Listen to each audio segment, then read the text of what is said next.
Hi, welcome to Talks at Google. I'm Megan.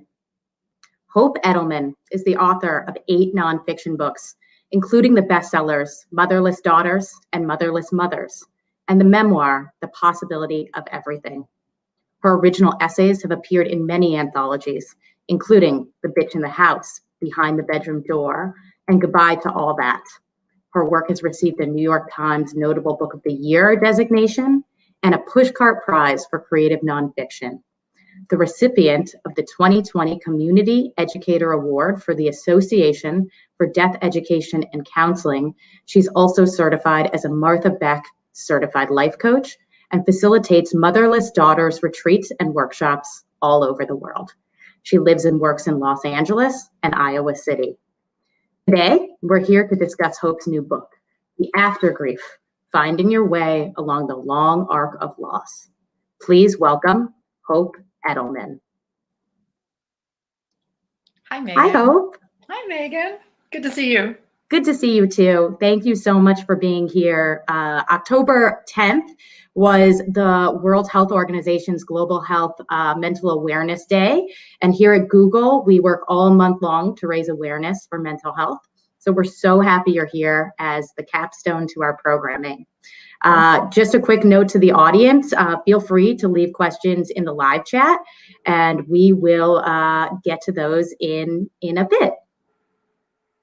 So I want to start with a quote at the beginning of the book. You say that the loss happens in time, in fact, in a moment, but its aftermath lasts a lifetime. So I just wanted to start by sort of level setting for those who don't know you a little bit about what your story is that you've told us through all of your books, and then how sort of the long lasting effects of grief became the focus of this new book. Sure. I'd like to start by saying that's a quote from Elizabeth Kubler-Ross, the inimitable Elizabeth Kubler-Ross, who I think was one of the most brilliant minds of the 20th century with regard to grief and grieving. Well, my background really in this field started at the age of 17, which is how old I was when my mother died from breast cancer. And this was in 1981, which I call the dark ages of grief support, because there really wasn't anything available for families that had just lost a member. And that was the case in the 60s, 70s, 80s, well into the 90s. In some areas of the United States now, and certainly some areas of the world, there's still very little in terms of supporting or social support for bereaved families. But I went looking for a book and I couldn't find one that acknowledged that you could be young when your mom died. Ultimately, I wound up writing it myself, but then I just kept on living, right? That book came out when I was in my early 30s, and then I got married, I had children, and the years passed. I grew older than my mom got to be, which was a very significant transition. And I realized this is not going away. Like, this is not something you ever get over. It changes into something else. But we don't have a word for that. We don't have a language or a vocabulary to talk about what bereavement looks like over the long term. And that's how the Aftergrief came about, because I started interviewing people again who had experienced major losses, mothers, fathers, siblings, close friends, romantic partners, decades in the past, and asked, how is it still affecting you today? How do you think it shaped you? And the answers were surprising, because it wasn't always for the worse. Sometimes it was for the better. It gave people gratitude, appreciation, humility, resilience, etc. And so that's what the Aftergrief is about. And that's how it was born. Wow.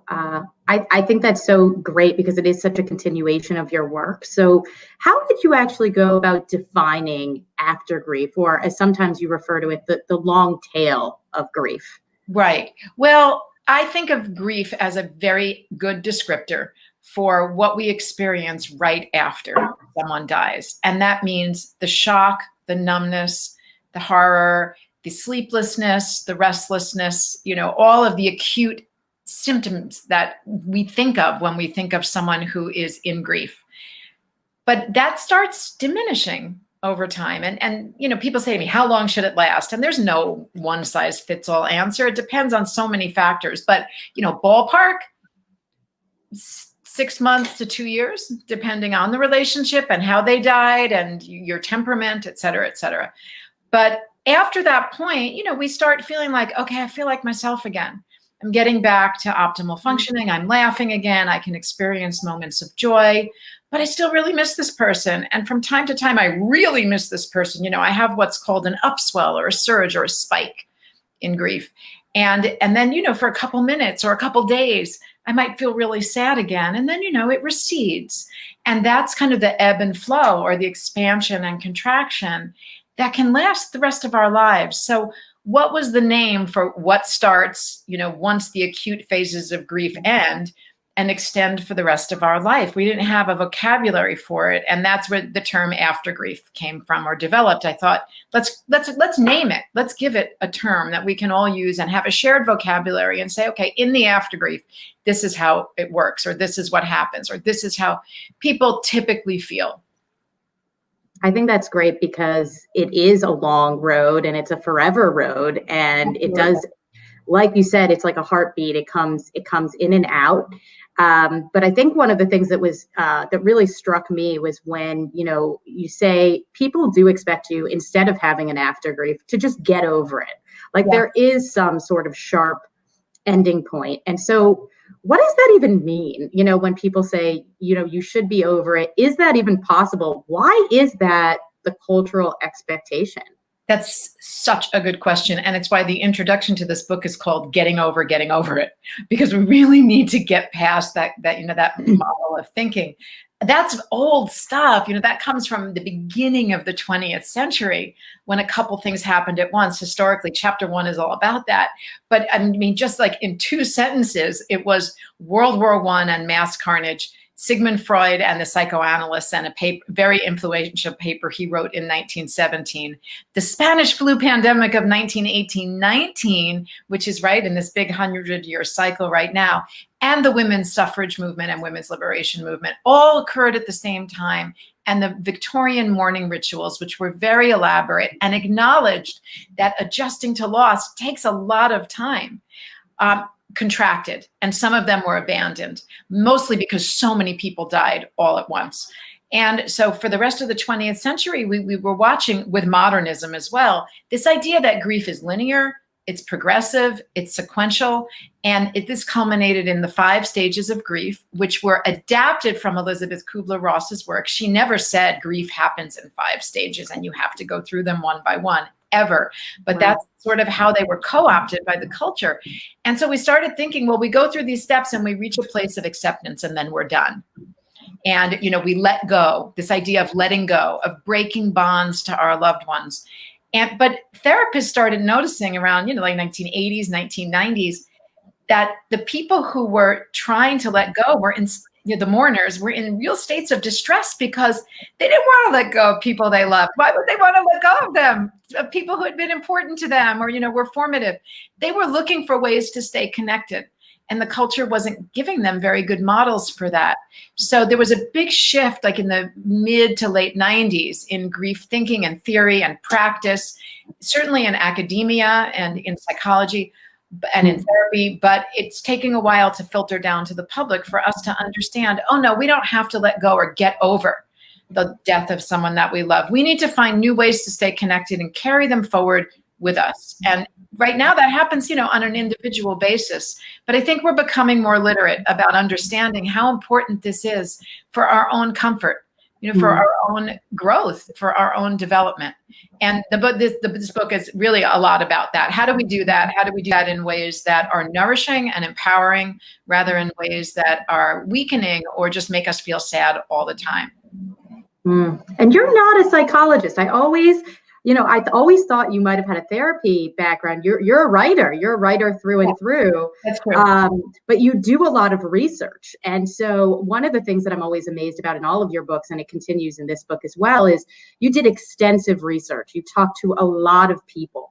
Can you tell us about what that process is like, talking to all these different people to get a sense of what the aftergrief is, and how that's evolved from some of your previous work? Yes. Well, I was trained as a journalist. I went to Northwestern for journalism school, and I minored in cultural anthropology. And that taught me how to interview, how to sit down with people and do in-depth interviews and really listen and listen for the connections and do inductive reasoning, ethnographic interviews, they're called. And so that informed me very much when I went out. Then I got a master's in nonfiction writing at the University of Iowa, and that's where I started my first book. And I had a very influential professor who said, listen, if you really want to learn about what women who lose their mothers experience, go out and just start talking to them. Go do interviews. That was her orientation, and she was my mentor. So I started interviewing women and just listening really closely to the stories they told in lengthy transcribed interviews. And I did the same thing for the Aftergrief. So I had long interviews with 81 people who had experienced a major loss in the past, and also spoke with a number of experts in the field. But you can see one file cabinet over there. If I turn this, you can see I've got a bunch of file cabinets just filled with research that are, down where I downloaded and printed out so many articles about bereavement, because I'm a research junkie, and I really, I want to feel that I'm grounded in what's out there and understand the larger conversation and how it changed over time, which is why there's so many articles. But I just listened really closely to what people were saying. That's called a qualitative interview. And that's what I did with motherless daughters. And at the time, in the 1990s, quantitative interviews, which are data-driven, which are all questionnaires and analysis of the data, were really the gold standard for deciding how people grieve. I was just listening to people's stories because I was coming from journalism. But since then, qualitative interviews are much more valued, and it allows people to be the experts of their own stories. And that's what an interview does. It says, tell me about yourself. You're the expert. I want to learn. I want to hear. I'm not going to give you a questionnaire to tick boxes in. And I just want to hear how you interpret and how you understand and make meaning of what happened to you. That's a qualitative interview. And so that's what I did for the Aftergrief. And that's how I, just said, okay, there are patterns here. I mean, if 81 people are saying the same thing, I don't think they're all outliers. I think maybe they're really telling me about a real life experience, as that's out there in the world. Right. And I think there's a lot of commonalities, as you just suggested, even though different cultures sort of mourn in different ways. And one of the things you do talk about in this book is how that they mourn across time and across places. So I'm wondering if you can tell us a little bit about what you learned from that. I did. When I wrote Motherless Daughters, I was really focused on looking for the things that women had in common, because they were so craving to know that what they were feeling was normal. They wanted it to be validated. They wanted to meet other women. And it was true that beneath the upper layer of age, race, geography, ethnicity, many of the women were telling the same story. But in this book, I have a much greater appreciation for how grief is culturally relative. I have a whole huge file on how different cultures respond to grief and bereavement. And, they range from cultures that spend weeks experiencing the funeral, right, and the aftermath, and others who will stop saying the name of the loved one after they die because their belief system says that might block their transition to the afterworld. So grief is extremely culturally relative, and I really got an appreciation of that this time, that the differences are just as important as the commonalities, because that will determine how a family might respond, and that will determine maybe what you believe about what comes next. Because what we don't talk about, I think, nearly enough is what an existential crisis it is to lose somebody that we love, especially if we're young and we don't have an intellectual framework for making sense of it yet, because it's still developing. And this is really important when we talk about children's bereavement. I imagine there will be listeners here who lost somebody when they were very young. But the culture's response is determined by that culture's belief system.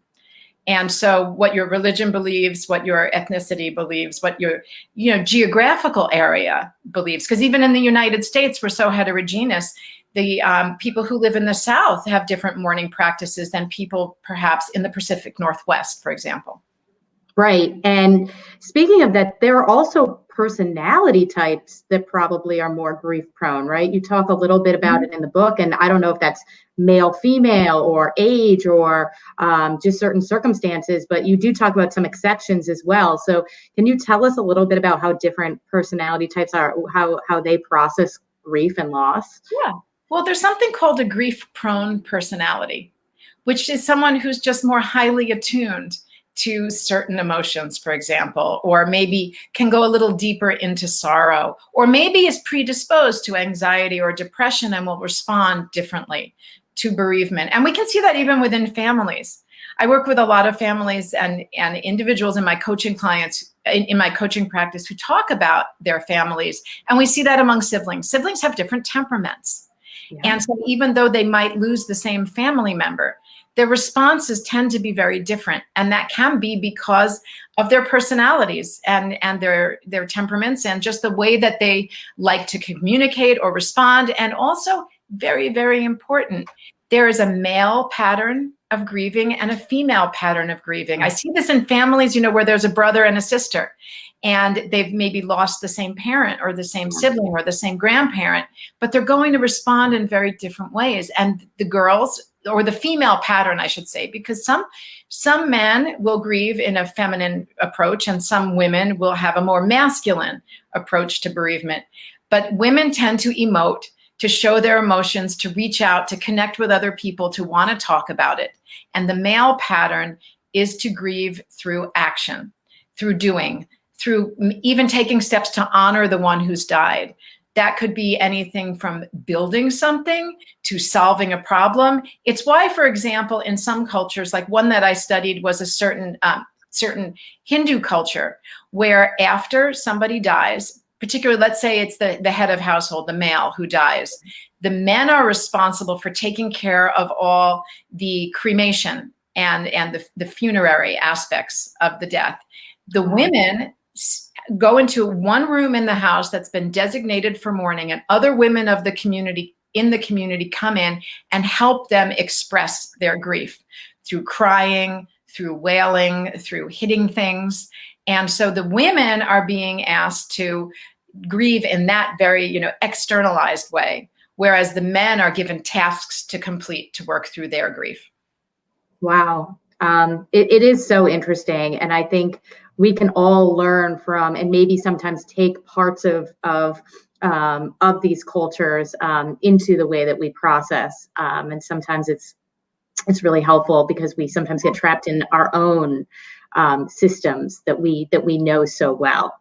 Right. Well, I've met a number of people in sort of dominant white culture who feel that they've learned a lot from their Latino friends from the Day of the Dead celebrations, because that's a day when ancestors who have passed are honored and altars are created, et cetera. But it's a way of acknowledging these people were important to me. They're still a part of my life. I want to be able to continue communicating with them.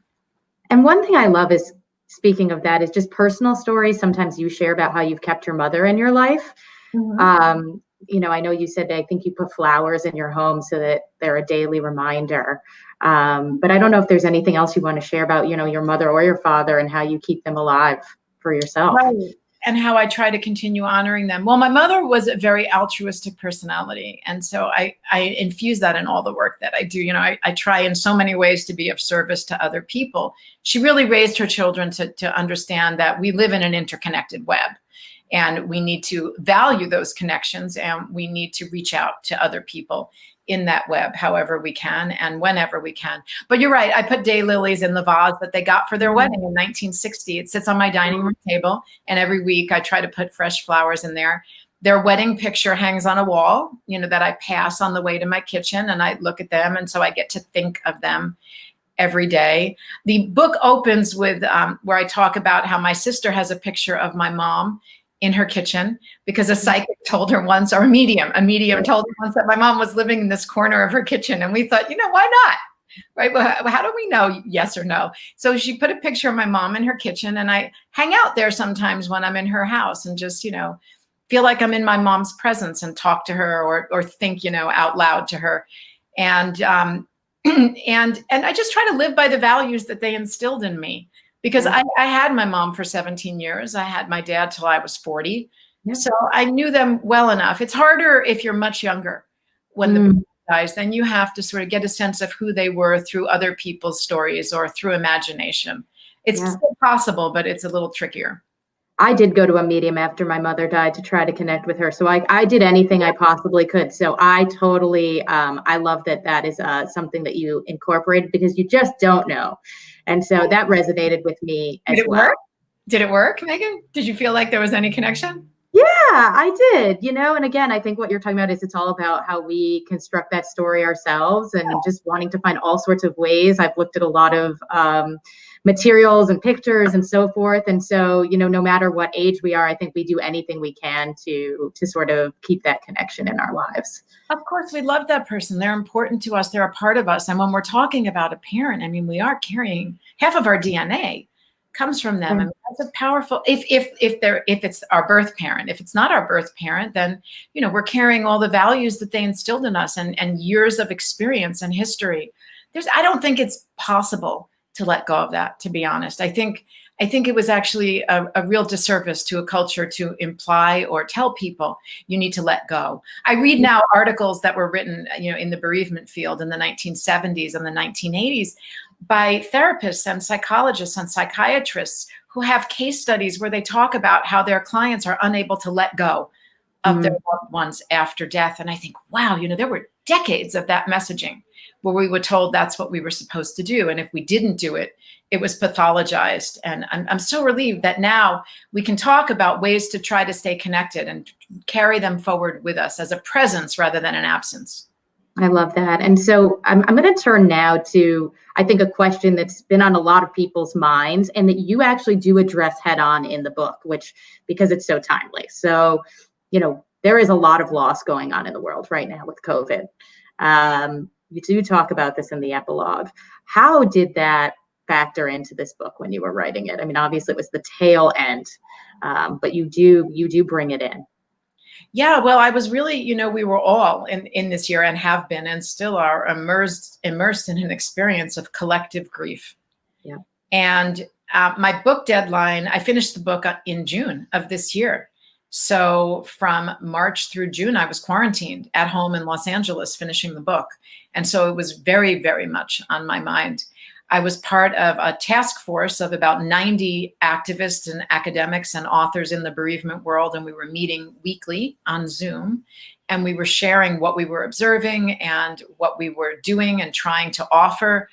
And so I got a real sense of what's out there, what the conversation is around grief now, much better than in 1981 for sure.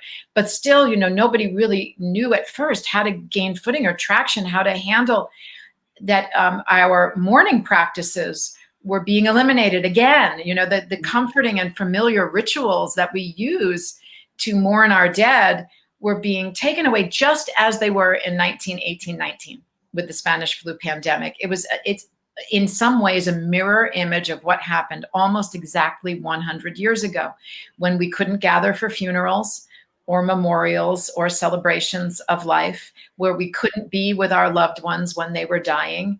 And so we are experiencing what a culture experienced in 1918-19 during the Spanish flu pandemic. But what I've been telling people, when I'm interviewed about this a lot now, what I say is, back then we lost a lot of those Victorian rituals, the elaborate ones, as I mentioned, and we never got them back. We just started living with these truncated, stripped down rituals, which now in dominant white culture really focus around the death itself and a little bit after. So meaning the preparation for the funeral, the memorial service, and if you do a celebration of life, a week or a month or afterwards. But after that, mourners are kind of left to figure things out on their own. But now we don't even have that in the same way, unless we're doing it by Zoom. And what I'm saying is it's so important for us to get back to those in-person gatherings whenever it's safe to do so, because the family members need human touch. They need to be in the company of the people who remember their loved ones. This is how the village comes together to mourn the passing of one of their own. But my hope is that these Zoom funerals will continue in some form and we'll have hybrids, because I'm seeing the value of people who can't travel on short notice, who can't take time off of work or leave small children, still being part of the memorial in some way. So I hope that people will gather, but we'll also be able to live stream these events so that the larger village can be part of it. I think that's absolutely right. I think the digital can be very additive. It's not a replacement, but it is additive for so many different sort of gatherings where people can't be there and now they can in some way, which is not as good as the real thing, but at least better than nothing. So I do appreciate that. So obviously your expertise and what you're famous for is youths who have lost parents. And we touched on that before. I was astounded by the fact that 1 out of 7 American adults surveyed, which is 14%, had lost a parent or sibling before turning 20. That's 30 million people in the United States who have lost the death of an immediate family member during childhood or adolescence. So that's a lot. You've done this for so long. Why is that grief? And you did touch on this before a little bit, but why is that grief so exceptional in some way versus the grief that sometimes we feel as we've had more time with these family members? Yeah. Well, it's for a couple of different reasons. I mean, historically, in the past, people believed that children grieve the same way as adults. So they thought when the child looks okay, they go back to school after a couple of weeks, that means they've gotten over it. But we know so much more about children's bereavement now and teenage bereavement. What happens is children tend to mourn in bits and pieces over a lifetime. And that's because they pick up different pieces of the loss to process as their intellectual and emotional development occurs. I mean, a 5-year-old may not even really understand what death means, right? They just know that means that someone's not there to pick that person is not there to in their house anymore, or to pick them up from school every day, or to comfort them when they're sad or when they're sick. They don't have the capacity to think, this means that dad's not going to be able to walk me down the aisle, when I get married. A 5-year-old's not thinking that way. They're just not intellectually mature enough, but they will at some point get there, around 10, 11, 12, then, and they may have a grief response then when they realize what this means for their future. They may have another grief response in their teenage years when they realize maybe what it meant to their surviving parent. So their grief is protracted over the course of childhood and even later. That's true for all of us because a loss means different things to us at different times in our lives. If you lose someone important to you when you're 20, that may look really different to you when you're 30, in your 30s or 40s, because of different life experiences you have or new things you learn about that person or the way that they died. But for children, it's pretty standard for it to stretch out like that. And the adults around them need to really understand and look for that. Because if someone's mom or dad or sibling dies when they're 7 and they're having a response to it when they're 16, there may not be anyone there to connect those dots for them, and they won't know it themselves. Like, let's say they're 7 and their sibling was 16 when he or she died. Well, they may have a big grief response when they turn 16, the age that sibling was, and the adults around them may not know that's what's going on. So they might be acting out at 16, but no one will make that connection and understand, oh, this is a grief response. Let's get this child, some support around that. And those moments you do always highlight as being really critical, those moments where you do turn the age of the person when they pass. That's a critical moment for a lot of people. It's a big deal. For those of us who've lost older siblings or parents or older friends, to reach that age and then pass it, to live beyond a parent. I mean, I'm 14 years older than my mom got to be. That is just so weird to be 14 years older than my mom. She's not the older, wiser one in my, mental construct anymore. For 1 year, she was my peer. And then she became kind of like my younger sister or younger friend. And now she's my much younger, friend or colleague in my work because she's so present in my work. And it's a very, very, very significant milestone for anyone who's lost a parent when they're young. And we reach that milestone much younger than most of our peers because I work with a clientele. The parents may have been in their 30s or 40s when they died, like my mom. And so they're crossing that threshold at way before most of their peers will, whose parents may not have died until they were in their 60s, 70s, 80s. All right. There's so many interesting psychological theories in this book. And I just want to touch on a couple of them because just really broadly. So for instance, you talk about new grief versus old grief versus new old grief. Right. Can you tell us a little bit about how all of those types of grief are different?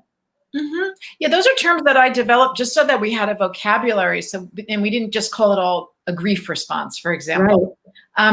New grief is what I identify as that acute phase that I talked about earlier, right after someone dies, all of the, acute symptoms that you're feeling. And it's very, very much related to the sudden absence of that particular person in your life. You are missing that person and what you shared. Sometimes also the acute symptoms could be relief, that someone's not suffering anymore. So it's not always, emotionally painful, but that with that relief can sometimes come guilt. That's all part of new grief. What I'm calling old grief is a response in the present to a loss in the past. So for example, if it's the 10th anniversary of a parent or a sibling's death, or a spouse or a child, even, if it's like a significant anniversary, or there's a holiday, or it's your dad's birthday, or it's Mother's Day, and you're having a response on that day, maybe you're feeling really sad, you're missing them, you're having like what we call a grief spike. I think of that as old grief because it's related to a loss in the past. What I call new old grief is a whole separate category that didn't get a lot of attention really in the psychological literature, but it's when you experience an old loss in a completely new way. And you generally can't experience it that way until you reach a certain milestone in your own life. And the example that I give is that I could not have grieved my mother's absence as a grandmother for my children when I was 17. I just couldn't. Right. I didn't know what that was going to feel like or mean. I couldn't even pre-grieve that when I was pregnant with my first child. It wasn't until I had that baby in my arms and I felt so incompetent and I wanted to know what I was like as an infant, and I saw all my friends with babies being assisted by their moms, that I could really understood what it meant for not just for me not to have my mom, but for my daughter to never know her grandmother, and for my mother to have missed out on meeting her grandchildren. So that to me was new old grief, because it was a loss in the past, but I was experiencing it in a completely new way. I love that you've put a vocabulary around these things. I think one other sort of way that you've tried to package for us grief is around the 3 rings of grief that you talk about, and it's a great theory. And so I'm wondering, you've talked about how we started with the 5 stages of grief, which may have been sort of taken even out of context, and now we've gotten to this 3 rings of grief. So can you tell us a little bit about how you got there and what that means? Yes. Absolutely. I went looking for a long-term model of bereavement.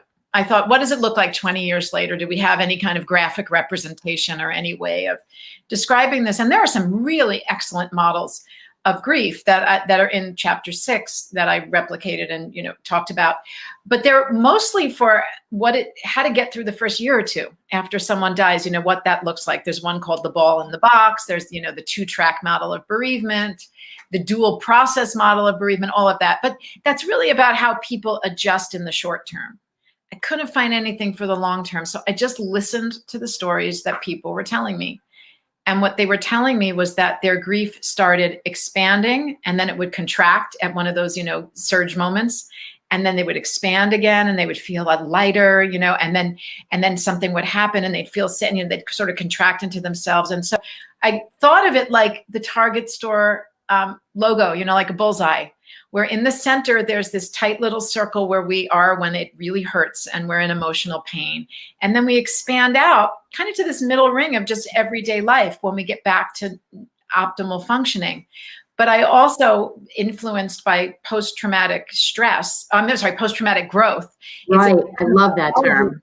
Which says that oftentimes a big stressor or a trauma or a loss becomes a springboard for personal growth. And I thought there's a 3rd ring there where we expand outward into the field of growth.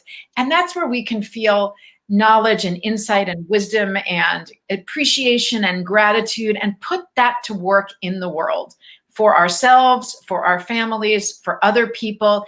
that's, I think, where people become better parents or start a foundation or, run a race to raise money for a cause. I feel like that's the ring of growth. But at any moment, we can have one of those trigger events and be pulled back into the middle, and feel like, oh, God, I really miss that person. I'm reminded they're not here. And we have to breathe through it and, look for the support we need to get back out to that middle ring so we can go back into the ring of growth. That's what I heard people saying to me. It really wasn't that scientific. It was I just listened and I thought, okay, I'm going to draw a diagram that represents what people are saying is real for them. It's a really helpful framework. We're going to start taking some questions from the audience. Do we have a question ready? Wonderful. From Sandeep. You, I, and everyone on this call will lose everything and everyone we love. How can we integrate living daily with awareness of death so it becomes a gateway to happiness? Oh gosh, wow, that's a heavy question. Well, harder than my questions. I think some of us would say if we're lucky, we will lose everyone we love before we go, or we will lose everything if we go first. And that's a really existential question, right? How can we feel that appreciation or gratitude for everything that we have? I mean, I think a daily meditation practice helps a lot. For some people, daily prayers of gratitude. And personal reminders that what we have now is enough, that what we have is valuable and precious. I think when we experience a major loss, sometimes that awareness is given to us.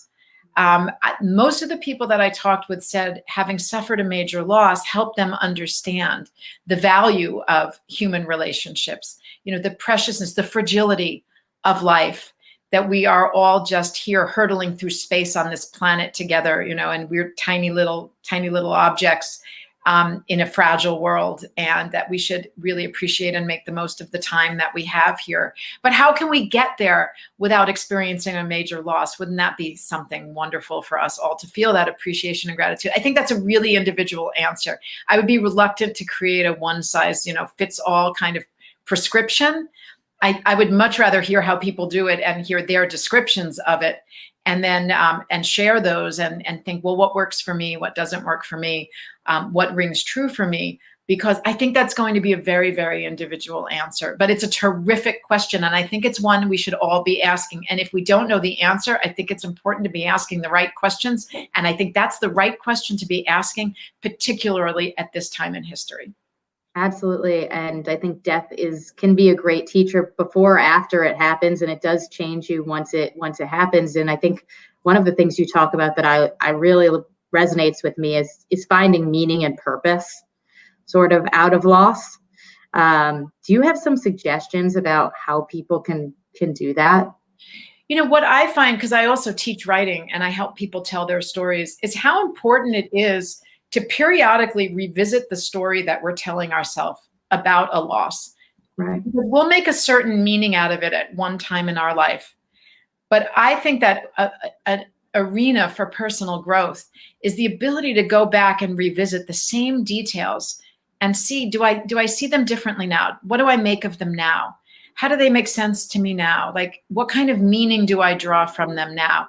And from that meaning, is there a sense of purpose that I can glean from that? Is there something that I want to now move forward into the world with in a new and different way? For example, my mom died when I was 17 and she was 42 of breast cancer. I'm never going to be able to change those facts. I wish I could, but I can't. But what they meant to me when I was 17 is really different from what they meant to me when I was in my 30s. And it's really different from what it means to me now that I'm older than she got to be. So I think that revisiting and revising process and sort of updating our internal software through our stories can be a really effective way of finding new meaning and translating and alchemizing that meaning into a sense of purpose. Absolutely. I think we have another question from the audience. From Katie, can you talk about the grief around the suicide of a loved one? Yes, and this is a very, very important question because the grief response is in the short term and the long term to a suicide and a homicide, but certainly to a suicide, is different than other forms of grief. It's known to be some of the hardest, the hardest form of adjustment to a loss because of all of the trauma that's around it, and oftentimes, you know, the violence to a body as well. So I want to talk a little bit about traumatic grief, because that's a whole subset of grief. Mm-hmm. If we lose someone to a traumatic or a violent cause, like an accident or a suicide or a homicide, there's often a lot of trauma that we're experiencing around that loss vicariously, you know, through having lost somebody that way. It's often very sudden. There's, you know, there's shock, there's horror to it. And so the trauma really needs to be stabilized before we can get to the grief for a lot of people, not for everyone, but for many people. What happens is that when we try to grieve or try to miss that person, the story of the death starts overtaking the story of their lives. And we have a trauma response and bump up against that whenever we're, you know, whenever we're feeling, you know, the impulse to grieve that loss. So when the trauma can get stabilized, and that's often done through reaffirming the relationship and what it meant to us, then we're able to get to the grief and work on that. But that's a very specific kind of grief. I'm glad that question came up. Great. All right, next question from Hannah. Hi, Hope. Thank you for sharing. Do you have any tips for how we can cope with old and old new grief in a society that doesn't feel very accepting of continued grief? Right. Well, right now, the larger society or the larger culture is still kind of in its infancy stages, talking and understanding this. I hope that, you know, it will, that these ideas will start to disseminate. But right now, I think it's really important to be in community and in communication with other people who do understand it. There's an Aftergrief community page on Facebook now where people are really literate in understanding and talking about this. There are going to be online programs. And so accessing those resources where there are going to be people who can understand it. The modern loss community is very, very literate about this. The aftergrief.com is going to have offerings. So I think it's really important to be in community with people who do understand it right now, and then to be helping, you know, spreading the light and educating other people about it. You know, when someone says, "Aren't you over it yet?" God, how many times I've heard that over the years. Really? It's been 20 years and you're not over it yet? It's been 30 years and you're not over it yet? I just say, you know, that really isn't how it works. I hope that you never have to learn that, but one day you might. That isn't how it works. Sometimes that's all we need to say. And everyone does learn eventually. I think a lot of people feel very disconnected from death, and it happens to everyone. Nobody really makes it out without having somebody close to them. That's right. I think it was Bethel Kennedy who said, nobody gets a free ride. Right. I mean, Right. If we're lucky, we live long enough to lose at least one person that we love. And that's a terrible way of looking at it. But you know who I think about all the time? I think about Stephen Colbert and Anderson. I love that interview last August. If viewers have not seen that interview, I think it was one of the most important discussions about grief in the past decade. Both of those men were 10 years old when their dads died. Stephen Colbert lost his father and two older brothers at the same time in a commercial airline crash when he was 10 years old. And he said that one of his tasks, you know, as an adult in this life, is to learn to love the thing he most wishes had not happened. You have to think about that. Let's think about that. I'm going to say it again because it's so important. It takes a while to settle in. Learning to love the thing you most wish had not happened, I think, is the best example of post-traumatic growth and perhaps the best description of resilience that I've ever heard. And I've got 3 file cabinets worth of research. I love that story so much. I think those words resonate deeply with a lot of us, and it gives me chills. But speaking about resilience is a theme. How do you suggest people become resilient? I think resilience is something that we can work toward actively. It's also something that develops over time. You know, resilience has become a real buzzword in the culture. Yes. Dysfunctional used to be in the 1980s and 90s. I think resilience means different things to different people. It means some people have more resilient personalities. We talked about temperament. It means different things in different circumstances or situations at different times in our lives.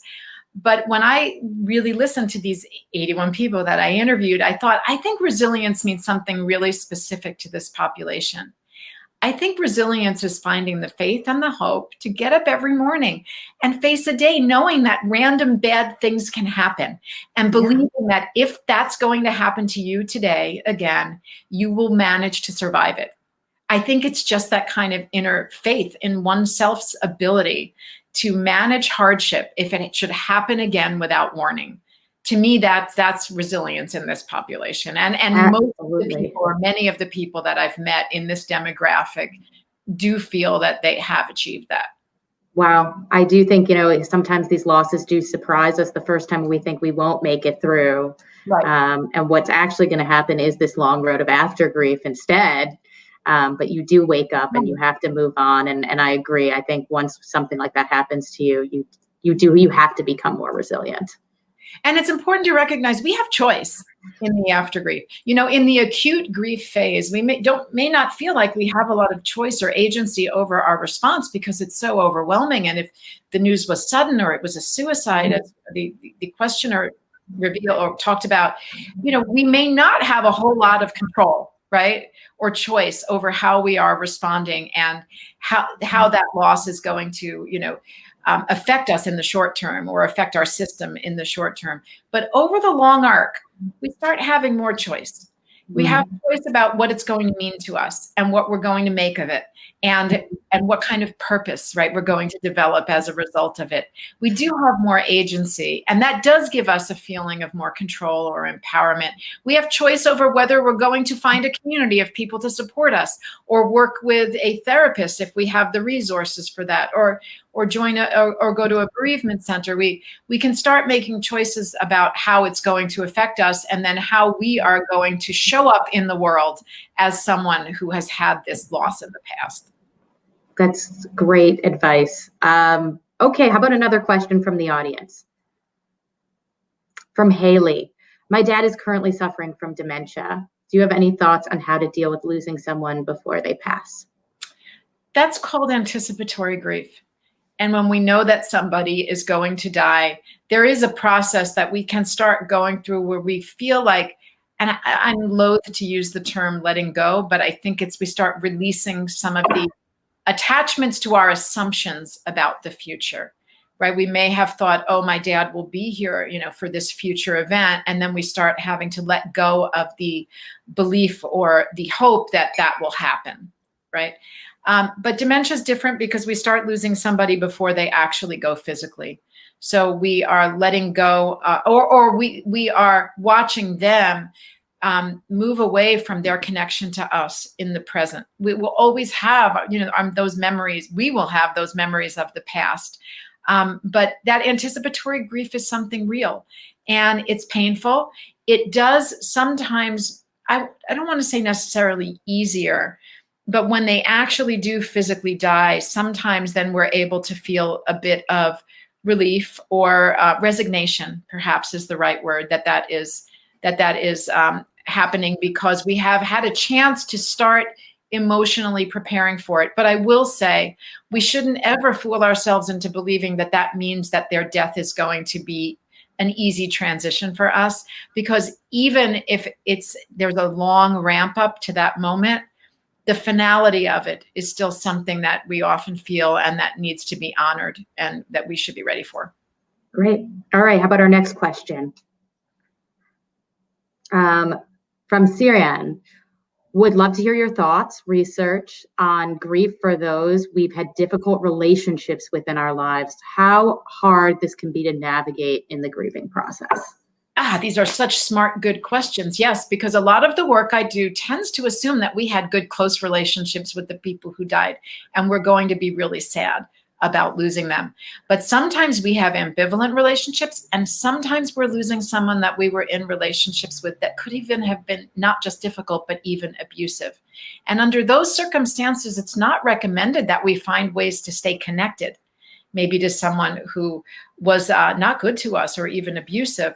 So there are different ways to navigate the grieving process. But part of the grief process when we lose somebody with whom we had a challenging or difficult or ambivalent relationship is that we're also losing the hope that that relationship would have changed, that that person would have gotten the help they needed for their own mental health or would have had a chance to overcome their addiction, for example.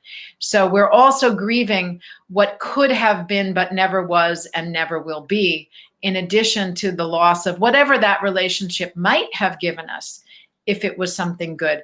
But what I want to say is that it's really important to just accept yourself wherever you are. If someone that you've had a really difficult relationship with dies and you don't feel what you think a grief response should look like, just let go of the should. Because grief looks different ways for different people. Some people really have access to tears and some don't. And there's nothing wrong with you if you're not crying every day. Maybe that's just not your grief style. But it is more complicated if you've had an ambivalent relationship with someone. There is something that's actually called complicated grief that about 15% of the population is believed to experience. And there are trained counselors who work with people who are experiencing complicated grief, who feel really stuck right from the start, and they can help you, loosen that up and move forward. But, ambivalent relationships create often ambivalent types of grief, and that's okay.